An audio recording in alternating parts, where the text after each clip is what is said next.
Hi, this is Rony Mullick, and you're watching the Post Market Show. Today is the 23rd of May. So there has been a problem with the live stream, so I'm doing it again.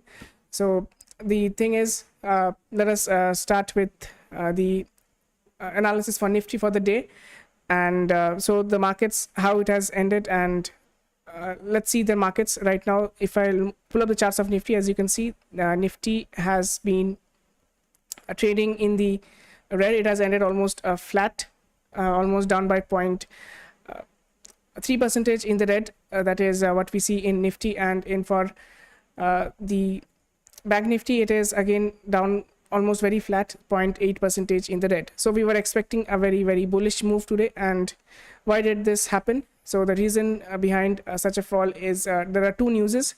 The first news is obviously the thing that we were talking about is we were expecting a positive opening because of the central excise duties which were cut, and the market did open positive. It opened 16,350, and from there it fell almost 150 points in the first 15 minutes. Now, why the major fall? The reason is government has imposed 15% of export duty on the steel.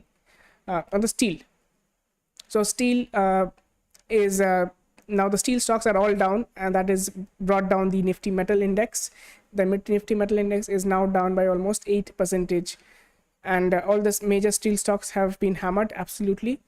And then what we see is the steel industry is down, but the beneficiary of this is the auto industry. So auto industry, like we said, that it will be having a huge boost because of the cut in the fuel prices after the excise duty was cut, central excise. Now we see that we have cheaper steel available and also cheaper fuel available. So that has boosted the auto industry. The auto sector stocks are up almost, the auto index is also up by almost 2% today. We will look into that. Now the reason behind the increase in export duty in steel is basically, that we are moving to a path where the inflation is increasing rapidly, and the government, if they can curb the exports of steel, which means we will have more steel available in the local markets, the prices of steel will come down in the local market. And when there is more supply, and the prices come down, the inflation can be controlled to an extent. So that is why the government came out with the drastic measure of imposing an export duty on steel.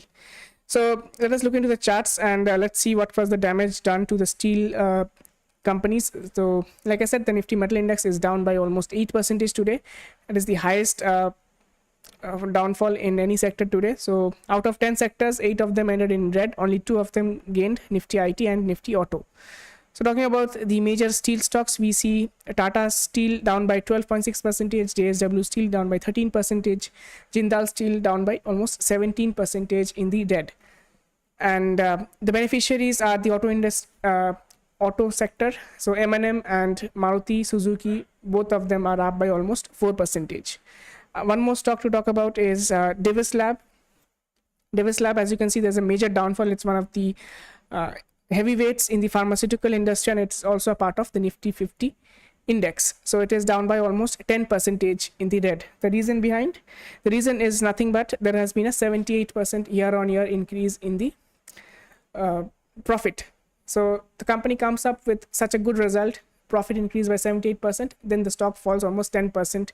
So on the result day, it is very difficult to estimate the sentiments of the people. So it is obviously best to avoid trading on the days where the company will announce its quarterly results. So that is the kind of danger. So you see companies coming up with good results. It is as per expectations, but the market has sold off. So this is the kind of thing happens on the result day. So it's always best to avoid these kind of days to be on the safer side, is what we can say. Talking about Nifty, the price action levels, which we were discussing multiple times. So let us look at the Nifty chart today. So Nifty, as you can see, let me bring up the levels. Yes, in Nifty, like we have talked about so many times, that 16,400 is a very important resistance level for Nifty, and the market actually bounced from that level and again could not cross it. It did touch 16,414, but then we saw a major sell-off in the Nifty, and it almost hit a low of 16,185. So going forward, these two levels, 16,400 on the upside and 16,143 on the downside, would be something major to watch out for in Nifty. So in the daily chart, you can see how important this level is. The market has tried to multiple times, it tried to cross this level, but it could not. So that is why the 16,400 is becoming a very, very important resistance level in the Nifty for the time being. Talking about Bank Nifty, the Bank Nifty is, again, we were talking about this downward trend line, and the market did open with a gap up, but then it got sold into, but it managed to close on the trend line itself. So Bank Nifty, this is the reason. So in Bank Nifty also, if you look at the 5-minute chart, it opened very strong. It touched 34,800, which we were talking multiple times, that is a very, very important resistance level. Then the market touched that, and then it ended on the trend line, actually ending at 34,157. So after 12 o'clock, we had seen a major selling off in the Nifty as well as Bank Nifty. The reason being, this is the second important announcement of the day, where the RBI governor had an interview with CNBC, where he announced that going into the future, we can expect further rate hikes. So that is why the markets have reacted to that news, but the reaction was nothing major. The markets fell not much, but then what happened after 2 p.m., after the European markets opened, we saw a major sell-off in the Nifty as well as Bank Nifty. Let me pull up the charts, and over here you can see that, let us look at the global markets. Let's look at the DAX. So that DAX is the German market. So DAX, if you look at the chart, it opened with a huge gap up, then there was a continuous selling pressure, and around the selling pressure subsided at 14:45, that is 2:45 p.m. So till then we had a continuous sell-off, and we had seen the similar kind of sell-off in the Indian markets as well. So this sell-off continued in the German index, so that is why the UK index was also reacting to it. So as you can see, the UK index opened with a gap up, but then it also sold off, and same the European futures were also around 1:30 p.m. to 2:45, it was also selling off. So that is why we saw the major sell-off in the Indian markets as well. Probably some FIIs came and sold heavily. That could be a major reason for this. But on a close-to-close basis, the European markets have ended well in the green, 1.3 to 1.4% up. So that is something good. And right now, if you look at the markets, so US market is open right now. It is trading firmly in the green. So you have seen it opened with a gap up, and then there was some selling off in the first few minutes, first half an hour. Then the markets are now firmly trading in the green. So S&P 500 is close to 1.8% in the green. Nasdaq also 1.3% up. Dow Jones is almost more than 2% up.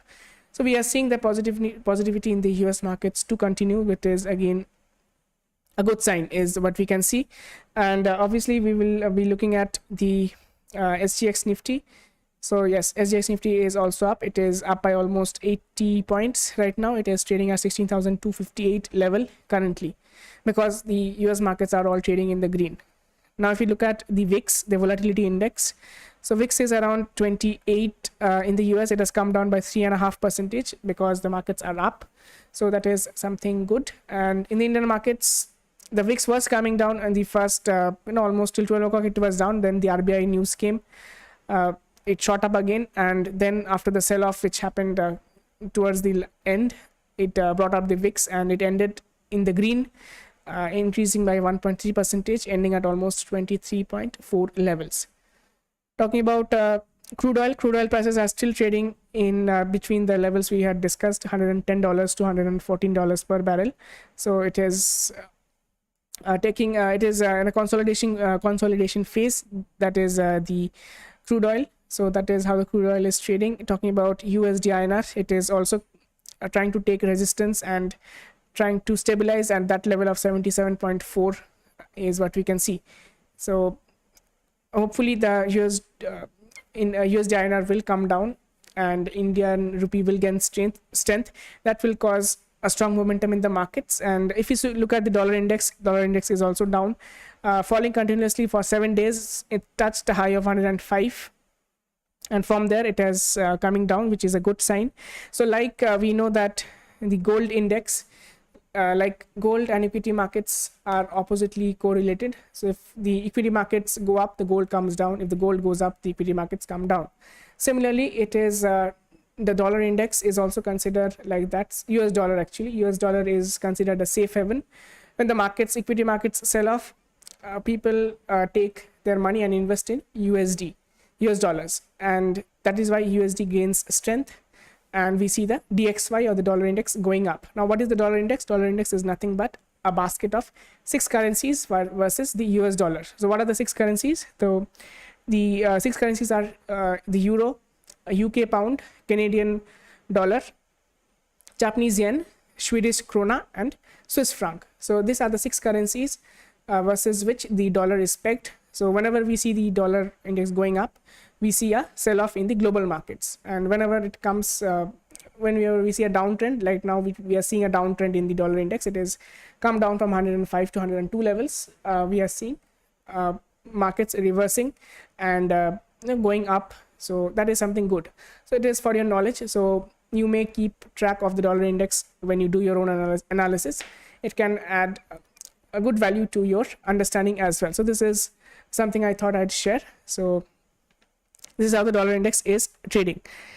Talking about the FII, DII selling and buying activities, the FII continue their selling streak, selling almost around 1951 crore, almost close to 2000 crores selling by the FIIs, and the DIIs have bought for almost 1445 crores. Talking about the OI open interest, we see a good amount of call build up today in Nifty. This is the 26th May expiry this Thursday. So the markets have the put call ratio has come down to 0.94, which means the call has been written more today. On the higher side, we are seeing highest amount of call build up at 17,000, and the lower on the lower end, the put build up highest is at 16,000. So the markets are expecting to move between 16,000 and 17,000, but 17,000 is way up, and it's very, very difficult for the markets to touch 17,000. So for the short term, we will be looking at 60,500 because it has a good amount of call build up, and then 16,800. So this is what the OI is indicating right now. So markets are close to 16,200, and the highest put build up is at 16,000. So if the markets by any chance, if it falls below 16,000, we can see again a major markets falling further because of the long unwinding and short covering. So whatever the traders have taken position, they have to take opposite position, so the markets can come down even more.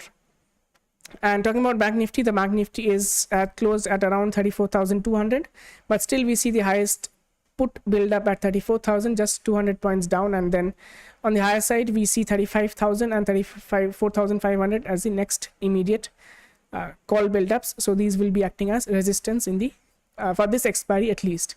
So these are the levels. So in Bank Nifty also we see a major amount of call build ups today because of the sell off that happens towards the end. So this is how the things are looking right now.